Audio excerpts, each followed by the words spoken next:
I'm going to make the assertion that Russia has a mobilization problem. They have a mobilization crisis. And nobody's really talking about it. They're talking about how, well, the Ukrainians, they're not going to have enough people to keep up with the Russians. And that is true, especially if Russia goes into full-on mobilization. I don't think Putin is willing to go to full-on mobilization. If he was going to do that, he would have done that a long time ago. He won't do that unless it's a very final last means where he has, because he doesn't want to rock the boat with his own population, which is interesting because as having quasi-dictatorial powers, you still have to not tick off the people to a point where you're going to have like a color revolution. Okay, so we're going to look at this thread from Chris O. Chris O is a pretty trusted source, and he's gone through. Now the first one, there's two threads. The first one is from a Telegram source of a Russian soldier kind of reporting what they've experienced, and then there's another one back to back about recruitment. Okay, let me walk us through this, and it's pretty instructive. Okay, so I'm showing you this because there are a lot of really important talking points or teaching points along the way. It's really instructional. Okay. Russia volunteer soldiers, known as kontraktniki, have evolved significantly since the start of the Ukraine war, with the quality of soldiers steadily decreasing. I want to stress this word, that they're steadily decreasing. They're getting worse. Okay, what do we mean? The author of Vault Number 8 Telegram channel, and that's where he's pulling this from, one of the relatively few surviving mobilized soldiers from September 2022. So he's been in the war for a few years now, and he's giving us his view, his opinions, writes of his experience of encountering contract soldiers. So my first personal encounter with them occurred in January to February of 2024, part of a rotation. He was being rotated for only 20 days, but this was enough to get to see some of these guys, and he was thinking, something's odd about this. So these were ordinary men, age 40 to 60, with a few young men, age 19 to 25, who weren't serving their mandatory military service. Almost every other man hadn't been in the army either. So these were just, very fresh recruits, and so far, so good. But they were normal representatives of the working class, including those from rural areas. I would say there's probably a heavy preponderance of those from rural areas, and I'll show you a map in just a moment.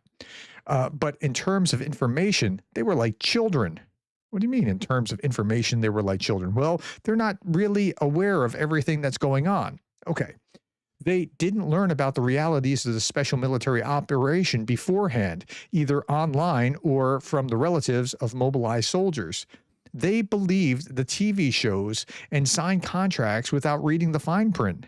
Yeah, these are the ones that they got to voluntarily commit to doing this were ones that just lazily embraced the propaganda flow from Russian state media and just went, okay, that sounds like a good idea. Then I went to the far rear, to a compact camp for prisoners from Assault Companies B. I saw another type of contract soldier, a terrifying sight, to be honest, this guy says. Okay, imagine pirates from modern artists' artwork, gray-haired, with long overgrown hair, toothless, with looks ranging from hatred to mild insanity, and malnourished and underweight. That's how he described this other batch of contract soldiers. And a couple of contract soldiers from the regular army leading them with normal muscles, neat haircuts, and the eyes of people who live their lives much more easily. Unforgettable contrast. Okay, so they have leaders that are regular army, and then they have a bunch of contract soldiers that are just barely hanging on to civility or being a civilized person. These were criminals, tired of serving long prison sentences, yet again, with serious crimes, murderers, robbers, drug dealers. This is who they're sending to the front. And they came in the third phase of familiarization with new contract soldiers in January 2025. Once again, he says he was sent to the rear, and I saw a number of people in worse shape than the prisoners from the paragraph above. They were homeless and hardened alcoholics. So again, you're sending these people to go do fighting where the Ukrainians on the other side are fighting for their families. And, it's a good day when the enemy soldiers are in front of you and your family's behind you, right? They're motivated in a very different way. At that time, fighters from this very same replacement force were dying almost every week, simply from the strain. They hadn't done physical work with shovels or carried heavy objects like body armor, machine guns, ammunition in ages, so they weren't equipped for what was coming. Then the regiment completed its offensive mission and went on the defensive. They stopped giving us so many replacements. Okay, now one of the things that I wanted to point out was the regiment completed its offensive missions and went on the defensive. This is part of what the shift was over the summer. It was a bad summer for the Russians. All this progress that they were going to make, it kind of fizzled out. And so now you're not seeing the same kind of offensive that we saw maybe last year, where it was just building and building into a crescendo. Important, with the end of the long, bloody offensive, the constant threats of sending them on assault missions also ended. And again, they were being fed into the mill, but the mill was more drone related than coming in contact with enemy infantry on the ground.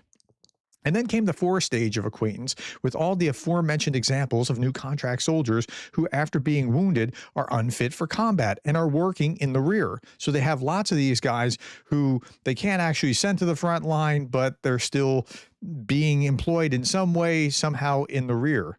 Now we really have a pirate ship. Some of the men joke to themselves, I used to be call sign Trap, and now I'm Jack Boneless or Mechanical Arm or a Steelhead or Thomas Halffinger or whatever. That's the state of the Russian army. Now, how are they able to recruit for this? Now, that's the real question. Recruitment to fight in Ukraine is drying up to the rate of a teaspoon a day, despite very generous salaries and bonus, according to a Russian government official. Thousands of Russian Telegram users have responded to explain why they don't want to join the army. Okay, well, let's talk about that. So, a war blogger, his name is Alex Kartavka, has written a commentary on why Russian civilians are increasingly wary of signing military contracts, despite very lucrative salaries and bonuses. The reasons why seem to be escaping those that are responsible for recruitment. Well, we're bribing them. Why aren't they coming? So here, 5 million rubles per year, 2,500,000 rubles, 500,000 rubles, or so what does that translate to? That means 53,000 US dollars per year. If you translate this, 26,000 was a one-time payment from 2,250 per month in the special military operations zone. Okay. And I've seen things as high as 73,000. Look at this. A banner above the entrance advertises unusually generous contract payments of 6 million rubles, roughly 73,000 US dollars. That's just for a signing bonus to go fight. And yet they still can't find someone to be able to go to the special military. So it's hard to find them, rather. I recently had an interesting conversation with someone who could, in principle, be considered a representative of the state. That was his job description, but he's a government official, a real one. So we talked and he shared his pain.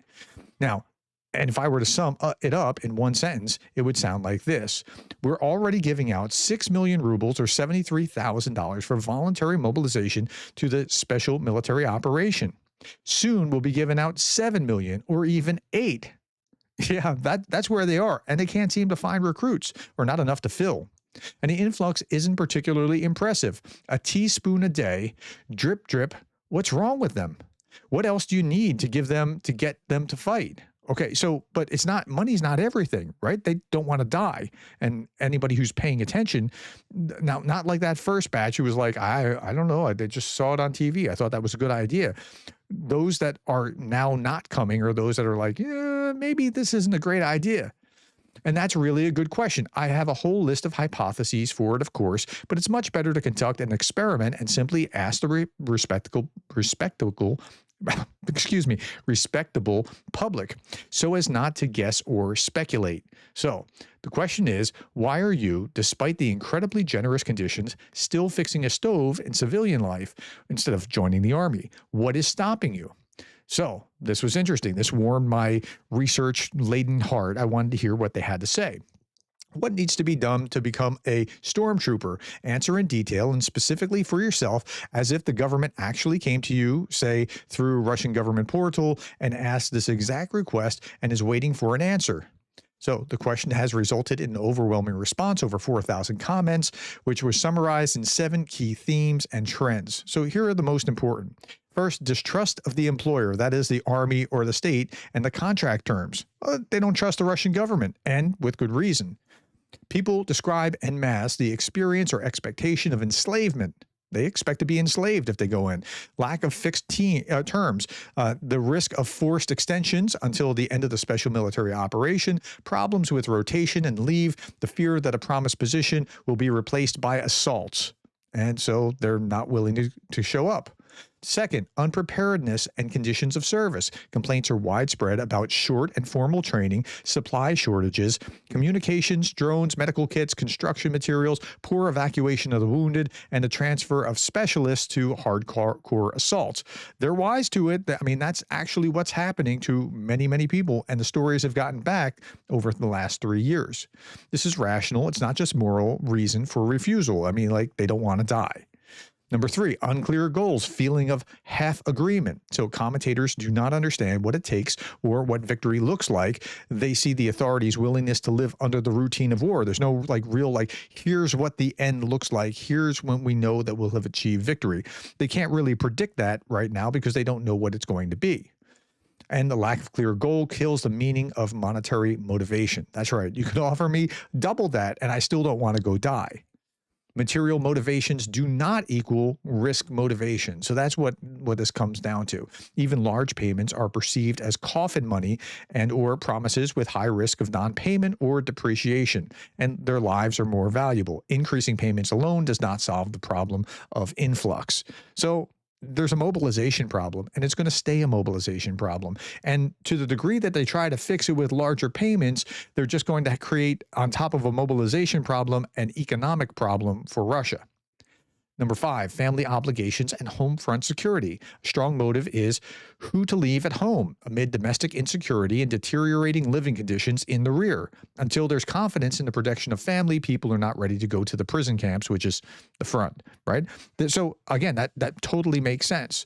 Number 6, criticism of the elite and social injustice. The question is, why aren't the children of the elite there? That's heard, as well as irritation with personnel signals. Those who show results are punished, while those who fail are promoted.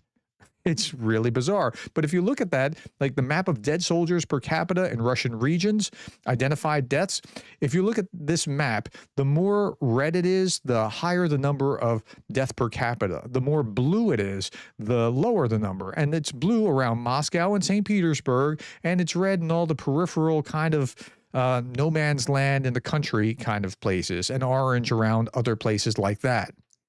That's why. Okay. And then this undermines a sense of fairness and a willingness to sign a contract. All right. Now, I showed you this morning, but same thing. Only 6 people out of 100 in this guy's entire company made it back. The entire company was wiped out as they were attacking Novopil. Now, again, this thing happens again and again and again. So there's a reason why they're not willing to sign up. So there is a mobilization crisis in Russia. It can be cured. I mean, Putin can just go to full mobilization. But if it's not full mobilization, I don't know what they're going to do. It's like they have all these ladders and all they're doing is stacking them up in a big pile rather than actually leaning the ladders against the wall, because they have the answer. They just don't want to do it. All right, my friends, tell me what you thought about what you saw here. Was it helpful to you? If so, put that in the comments below. Let me see anything that I'm missing or can't see. Thank you for the time, the likes, the shares, and the subscribes. And if you're not already subscribed, please consider subscribing, because I do these kind of videos fairly regularly. And thank you for being the kind of person that cares about Ukraine.